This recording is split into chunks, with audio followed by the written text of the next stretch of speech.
early on, I had met some of the Filipino artists who were just, geniuses with the brush.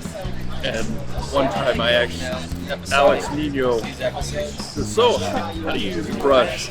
And he says, "Well, you just use it, and after about 10 years, you know how." And at the time, I was thinking, well, that's not very helpful. But then after about 10 years of using the brush, it's like, oh, okay. You can't really tell someone how to do it. You just have to go at it. And it was about 10 years before I really felt comfortable in using it. Because I look back at the stuff I was doing when I first picked up the brush. It just, I look at all the stuff that I would not do today. But also, I mean, I had spent some time hanging around Neil Adams' studio, and Neil was good enough to let us watch him painting with a brush. So that, I mean, I would any time I could watch somebody who was really good using a brush. If somebody draws really well, they like to get someone else to ink it, so that in the amount of time it would take somebody to pencil and ink something, they could instead get the artist to draw 2 things and get 2 other inkers that they're actually paying less. But I mean,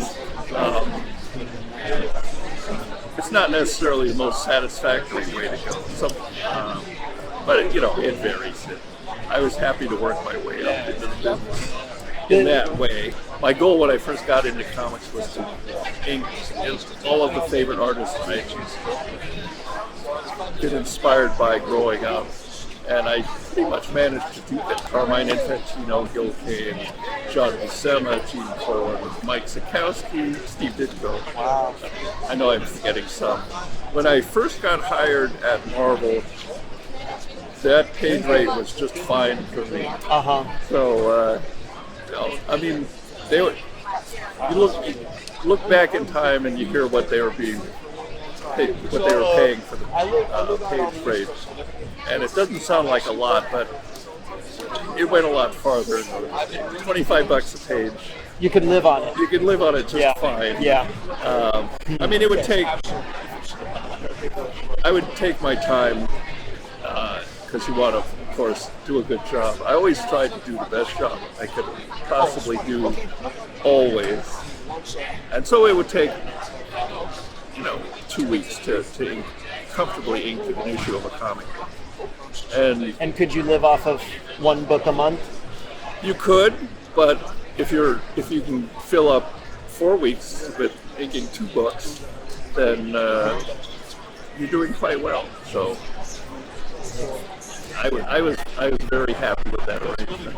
Was there a point when you're going through your career and you felt like you hit a spot where, hey, I'm doing really well now, or has it always kind of felt like you're making a living and you're enjoying what you're doing?